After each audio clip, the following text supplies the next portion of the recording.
നമസ്കാരം. മലയാളി വാർത്തയിലേക്ക് സ്വാഗതം. ഒരു ജീവൻ കൂടി പൊലിഞ്ഞാൽ വലിയ രീതിയിലുള്ള പ്രക്ഷോഭത്തിലേക്ക് തങ്ങൾ ഇറങ്ങിത്തിരിക്കും എന്ന് അവർ പ്രഖ്യാപിച്ചു കഴിഞ്ഞിട്ടുണ്ട്. കടുവയെ പിടികൂടി വനത്തിലേക്ക് അയക്കുന്ന നടപടിയല്ല വേണ്ടത്. ഉടൻ തന്നെ അതിനെ വെടിവെച്ചു കൊല്ലണം, ഇല്ലെങ്കിൽ തങ്ങൾ മറ്റ് മാർഗങ്ങൾ സ്വീകരിക്കും എന്ന വെല്ലുവിളി അവിടുത്തെ നാട്ടുകാർ നടത്തിയിട്ടുണ്ട്. അവരെ സംബന്ധിച്ചിടത്തോളം അവരുടെ വലിയ പ്രതിസന്ധി, ആശങ്കയാണ് ഈ കടുവ. അതായത് ജീവൻ പണയപ്പെടുത്തിയാണ് പഞ്ചാരക്കുല്ലിയിൽ അവിടുത്തെ നാട്ടുകാർ ഓരോ നിമിഷവും കഴിച്ചു കൂട്ടുന്നത്. അപ്പോൾ അവരുടെ ആവശ്യം എത്രയും പെട്ടെന്ന് കടുവയെ പിടികൂടുക എന്നുള്ളതാണ്.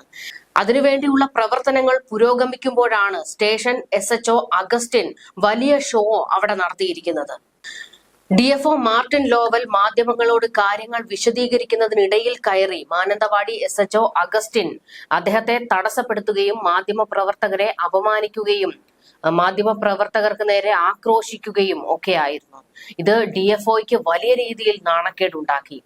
ജനങ്ങൾ ഒന്നടങ്കം ഭീതിയിലും ആശങ്കയിലും കഴിയുന്ന സാഹചര്യത്തിൽ ഇന്നത്തെ ദൗത്യത്തിന്റെ കാര്യങ്ങൾ സംസാരിക്കുകയായിരുന്നു DFO. ഇതിനിടയിലാണ് ലൈവിലേക്ക് ഇടിച്ചു കയറി അഗസ്റ്റിൻ വലിയ രീതിയിൽ പ്രകോപനമുണ്ടാക്കിയത്.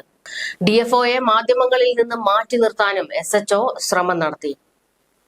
ഇന്നിവിടെ ലൈവും വാർത്താ സമ്മേളനവും ഒന്നും ഇല്ല എന്ന് പറഞ്ഞുകൊണ്ടായിരുന്നു SHO മാധ്യമങ്ങളെ തടഞ്ഞത്. ഇതോടെ SHOയും മാധ്യമ പ്രവർത്തകരും തമ്മിൽ വാക്കുതർക്കമുണ്ടായി.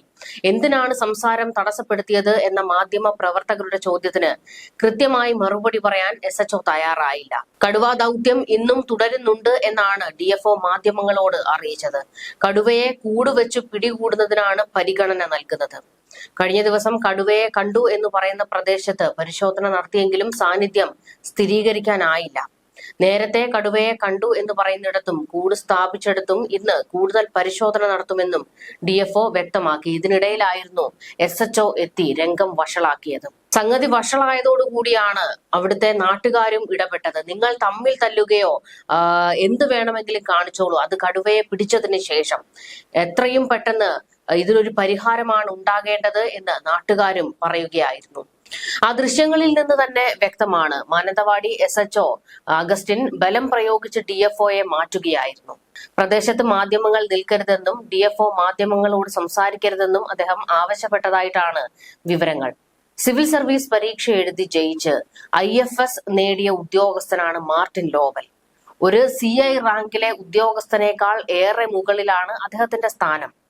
IASഉം IPSഉം പോലൊരു കേഡർ സർവീസായ IFSകാരനെ CI എങ്ങനെ തടയുമെന്നും ഉപദേശിക്കുമെന്നും ഒന്നും ആർക്കും അറിയില്ല. വനത്തിൽ സർവാധികാരം വനം വകുപ്പിനാണ്, പക്ഷെ ഇവിടെയെല്ലാം പോലീസിനാകുന്നു. ഇതിൽ വനം വകുപ്പിൽ അമർഷം ശക്തമാണ്.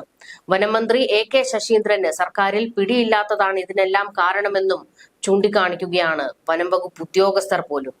ഈ വിവാദത്തോടെ കടുവയെ ഇനി ആര് പിടിക്കും എന്ന ചർച്ചയും സജീവമാണ്.